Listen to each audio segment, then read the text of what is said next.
For 20 years, it was the future of European finance. A German technology champion worth 24 billion euros, bigger than Deutsche Bank, bigger than Commerzbank, the 150-year-old lender it kicked out of the country's top stock index. Its founder wore black turtlenecks and talked about artificial intelligence. The Chancellor of Germany personally promoted it on a state visit to China. And then, in a single week, it admitted that nearly 2 billion euros on its books did not exist, had never existed. But here's the part almost nobody tells you. The missing money is not the strangest thing about this story. The strangest thing is the man who ran the machine. Because on the morning the fraud broke open, he didn't call a lawyer. He didn't prepare a defense. He drove to a small airfield outside Vienna, boarded a waiting private jet, and flew east, out of Europe, out of reach, and into the protection of the Russian state. Today, he is one of the most wanted men on the continent. Interpol has a red notice out for him. Investigators believe he had been working for Russian intelligence for years, while sitting at the top of a company trusted by the German government. This is the story of Wirecard, and of Jan Marsalek, the executive who faked $2 billion and then vanished as a spy. To understand how a man disappears with the secrets of a nation, you have to understand how nobody ever really knew him at all. March 1980, Austria. Jan Marsalek was born in Vienna and raised in Klosterneuburg, a quiet town on its edge, in a comfortable Austrian family. Awkward to pin down, clever, and restless. He was good with computers and bad with rules. He never finished school. As a teenager, reportedly after a falling out with his mother, he left home and moved to Munich. For years, the story goes, the only things she ever received from him were his unpaid phone bills. He had no diploma, no degree, no resume worth reading. What he had was charm.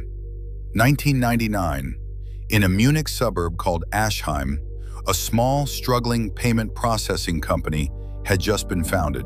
Its name was Wirecard. In those early years, it survived by doing the work no respectable bank would touch, processing payments for online gambling and adult websites. It was the plumbing behind the internet's least reputable corners. It was exactly the kind of place that didn't care about a diploma. It cared about results. And a 20-year-old with no qualifications and total confidence walked in and talked his way into a senior technical role. Marsalek didn't rise through Wirecard. He rose with it. As the company grew, so did he, from a coder to an executive to, by 2010, the chief operating officer. The man who ran the operations. The man who knew where every euro came from and where every euro went. Those who met him remember the same things. He was fluent, worldly, generous with a story. He hinted at connections in strange places, intelligence services, foreign governments, war zones. He talked about secret operations and powerful friends in Moscow and the Middle East. Everyone assumed he was exaggerating, a salesman inflating himself. It was, they thought, just Jan being Jan. Remember that, because it turned out he wasn't lying. He was recruiting them into the joke. By the late 2010s, Wirecard looked unstoppable.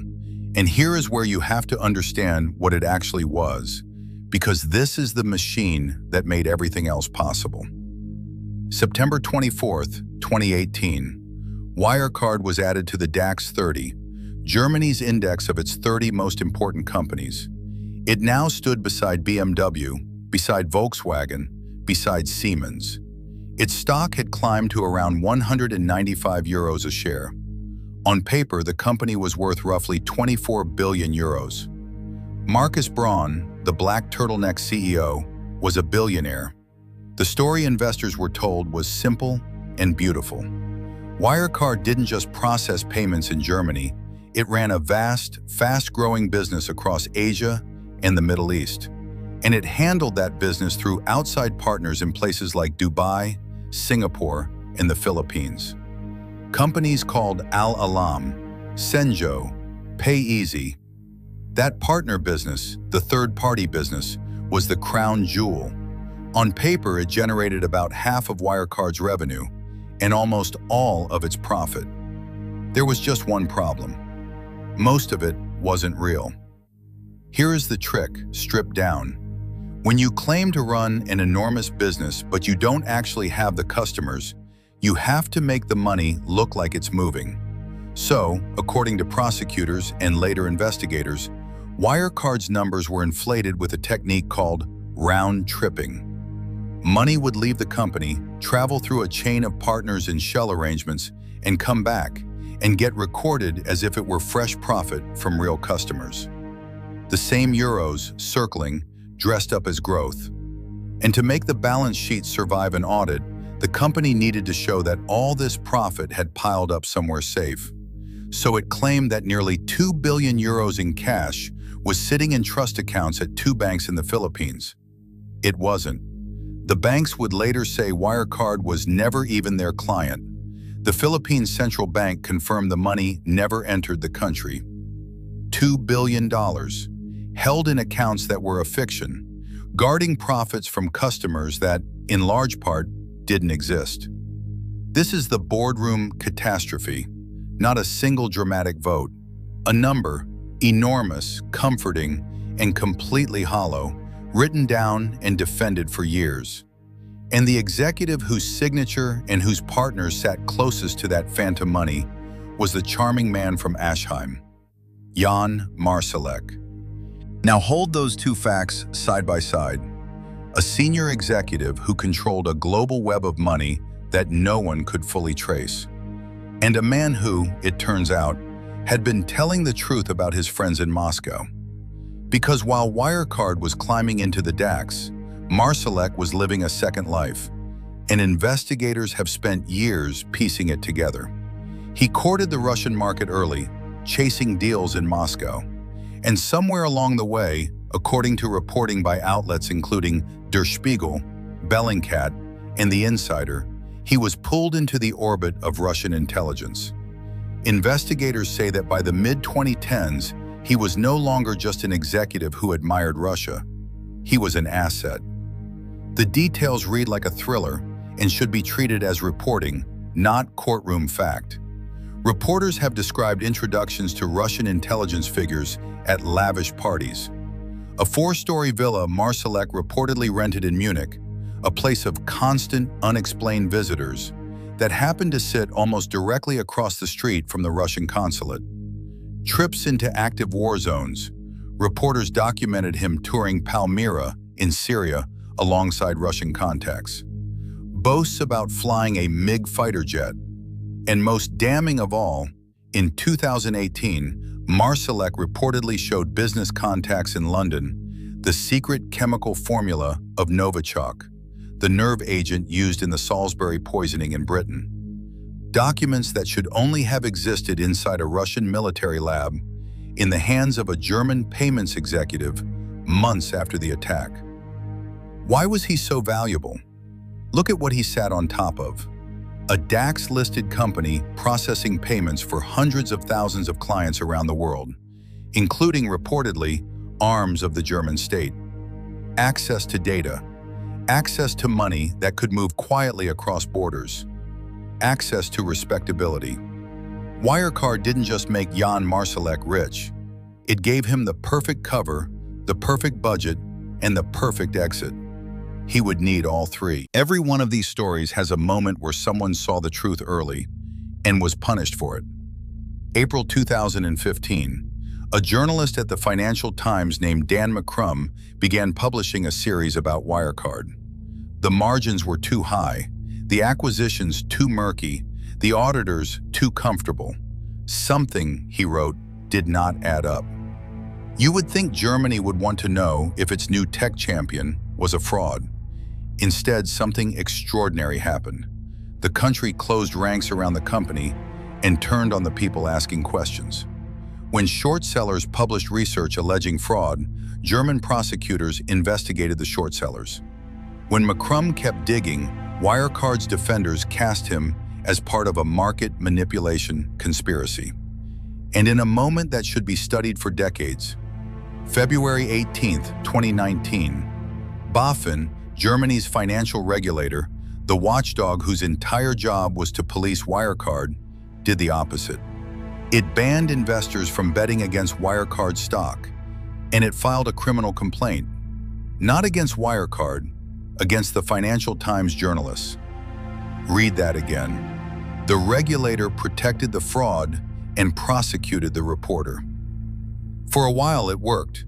To doubt Wirecard had become almost unpatriotic, and behind that wall of official protection, the machine and the man running it kept operating.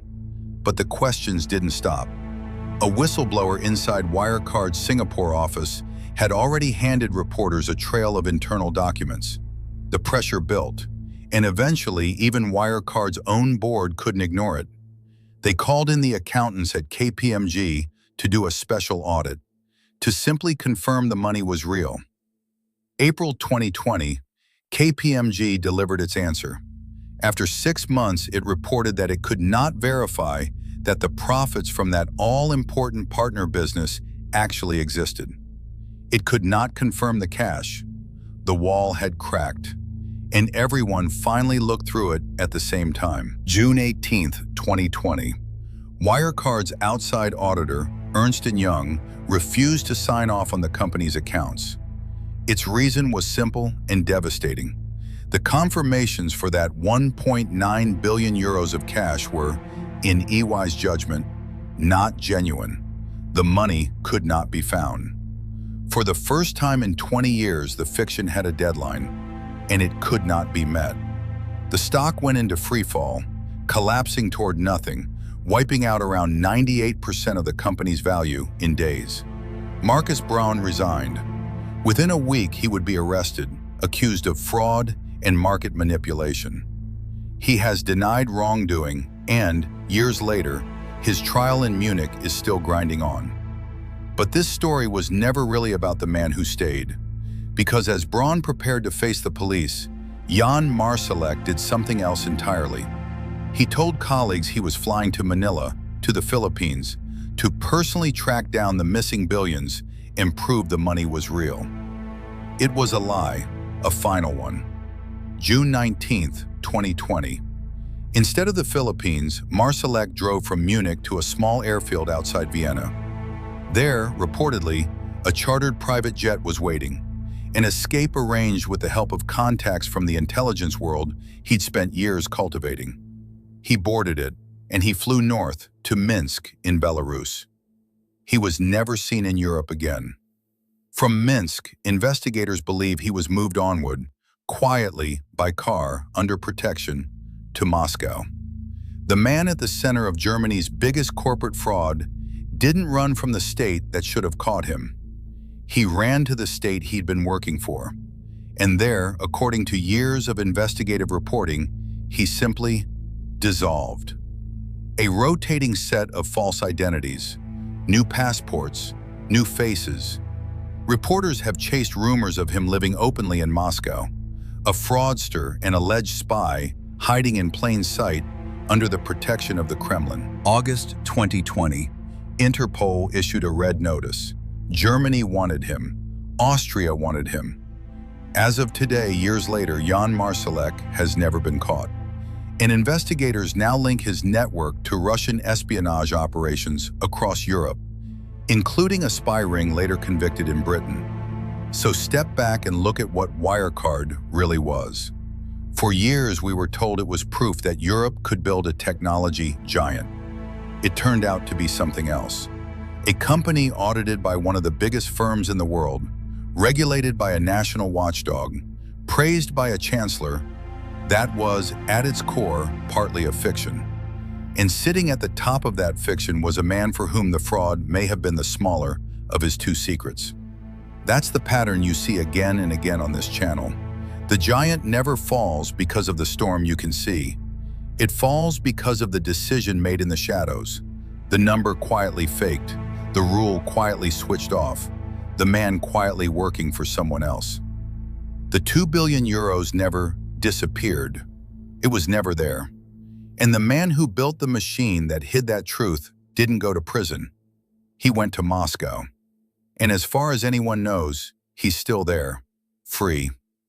If this story showed you something you hadn't seen before, subscribe, because there are 100 more empires that fell exactly like this one, and we're breaking down every single one.